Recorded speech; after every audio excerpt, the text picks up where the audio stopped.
A new Trench Crusade subfaction has emerged, and in today's video I'll take this Butcher Knight from simple basecoats to a grotesquely rich finish. Once noble warriors, they are now twisted by the Great Hunger. Their armor drips with ichor and blades spread infection. Discipline has turned to ritual slaughter. Each kill an offering to Beelzebub, and a step deeper into cannibal devotion.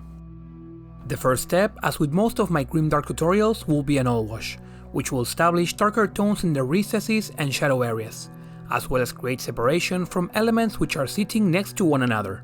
Color-wise, my combination of green, raw sienna and black never fails to deliver a muddy color which serves the purpose of being both dark and chromatic, helping set the overall ambience to a dirty setting. The oil paints must be diluted not with water but with white spirits, though this can smell quite strong, so I personally use an odorless solvent I got at my local art shop.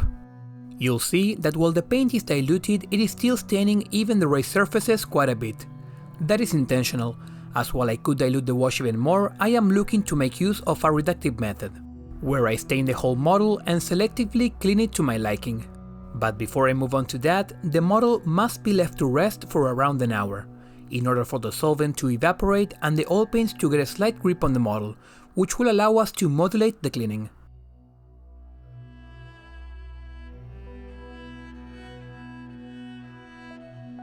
Since a lot of people have had trouble with oils and sponge cleaning, today I decided to go back to the very beginnings of my channel, leaving the sponges aside, and just like I did for this fellow 2 years ago, use a brush soaked in solvent for the cleaning stage.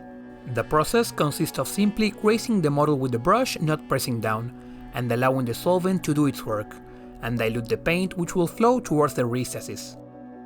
It is said the Knights of the Great Hunger rot from within. Their corruption seeps into every hollow of their armor, and into every fold of their flesh, until even the smallest cracks ooze with filth. Nothing about them is clean. Everything is stained.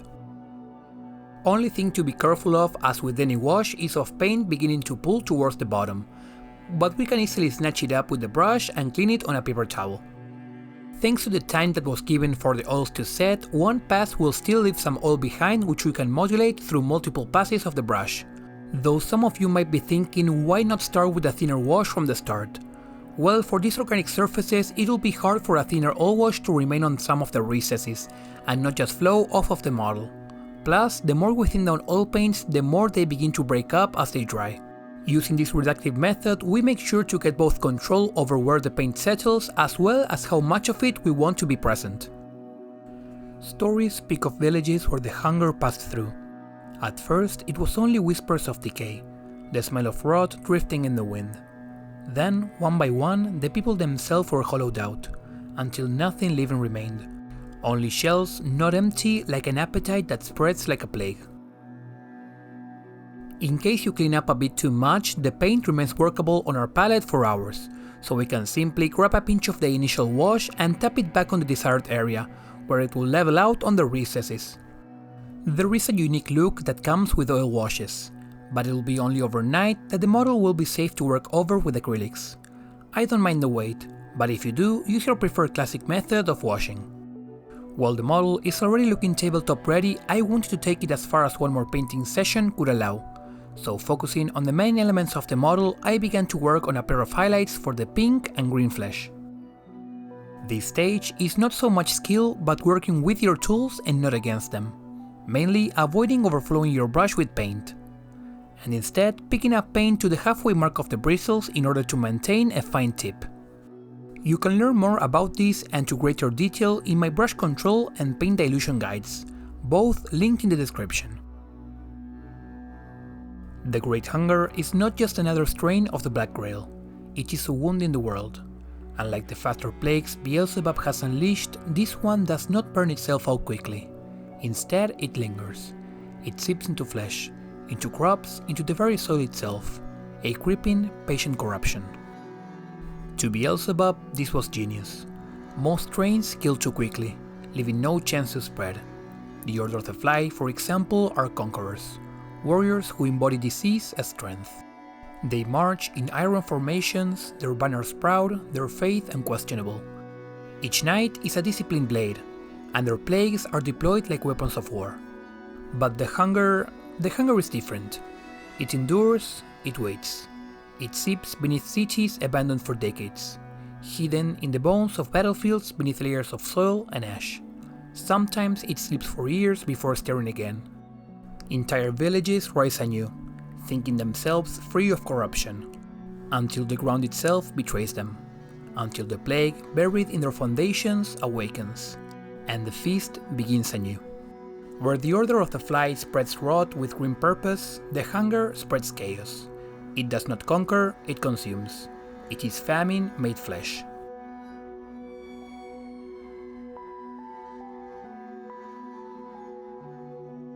Those claimed by it are not mindless, but neither are they truly human. Some become twisted spawn, little more than shambling mouth gnawing at the dirt.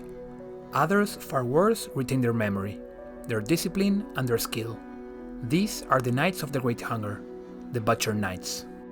Once they were champions of honor, now they are blasphemous parodies of chivalry. They willingly submit to infection, believing every act of slaughter to be a sacred devotion to the Lord of Flies.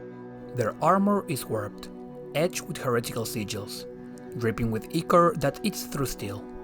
Their weapons, once forged to defend, now spread disease with every strike. Each Butcher Knight is both predator and priest. They hunt not only to feed themselves, but to sustain the swarm. Every battle becomes a ritualized banquet. Every kill is a sacrifice to Beelzebub. This is the core difference between the Hunger and the Order of the Fly. The Fly still clings to structure and knightly order. They follow hierarchies, oath, banners, and commands. They wage war in the name of discipline and glory. But the Hunger knows no such order. Its knights are bound only by appetite. Among them rivalry festers. The strongest claim the choicest prey, while the weak are punished, not merely struck down, but consumed by their brethren. Each duel, each betrayal is another feeding frenzy. Even in their devotion there is no unity, there is only hunger. And so, when they ride to war, the battlefield itself becomes their altar. The clash of steel and the screams of the dying are drowned beneath the gnashing of teeth, the tearing of flesh. A grotesque litany of mouth that can never be filled. What remains after such a feast is not victory, nor conquest, only the echo of hunger, spreading, waiting, never sated.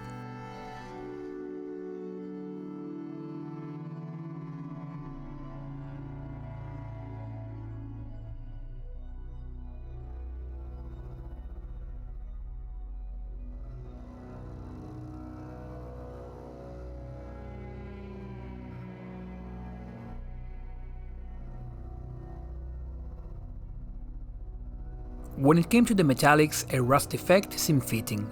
I have used acrylics, oils and pigments to achieve this effect in the past. Today I chose my classic acrylic method, which is not just a simple orange wash, as when looking at rust there is a lot of brown and reddish colors present. So to achieve the most realistic rust possible, my method combines a succession of washes, all of them being 3 to 4 parts water to 1 part paint. Starting with an overall reddish-brown wash that shifts the tone of all of the metallic surfaces, which alongside an overall dark brown wash creates a realistic rusted surface where the orange tone won't feel out of place.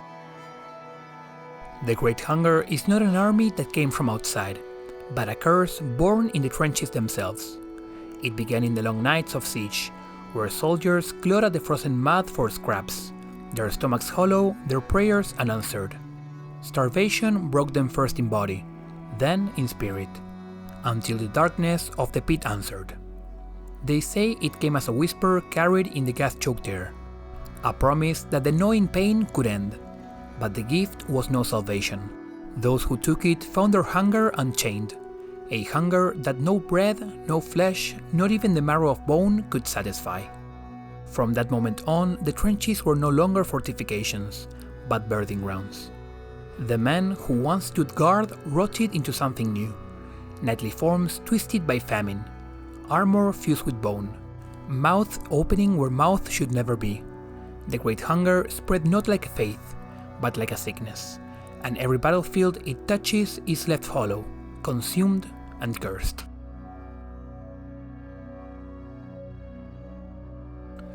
I like to introduce the orange within a mix of reddish brown in equal amounts. This will make it so that the upcoming wash blends in a bit better. For it, I'll start by being more selective and depositing the paint in any scratches and recesses I find suiting.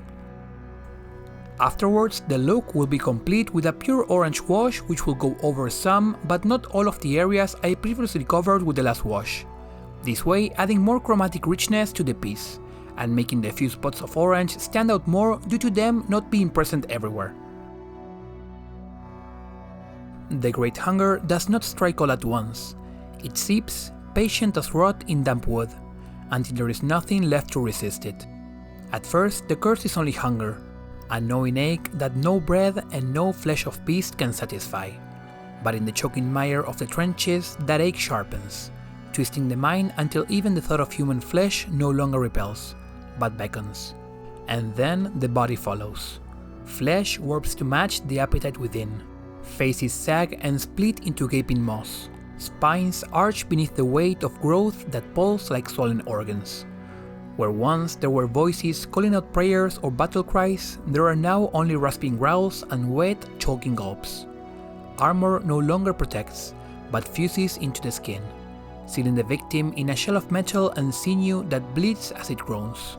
Some waste away in skeletal husks, their bodies jutting like blades, while others swell into bloated monstrosities, bursting with mouth that can never close. What was once a soldier, a brother, a friend, becomes unrecognizable. A creature whose only devotion is to consume, and to spread the same consuming curse.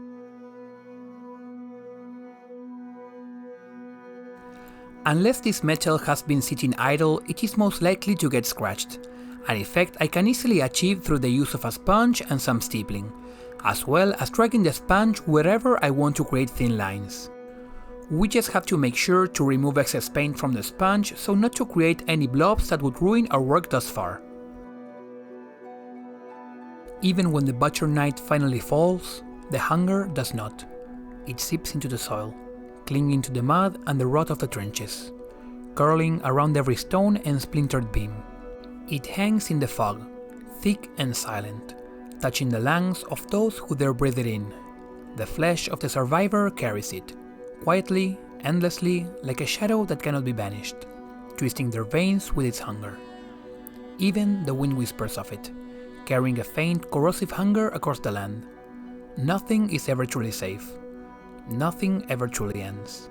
The hunger waits, patient, persistent, and always hungry.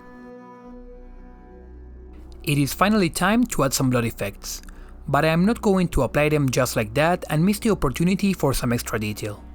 Firstly, over on the more bloodied areas, I mixed in just a tiny bit of water, so that the raised details I highlighted previously would lightly show through.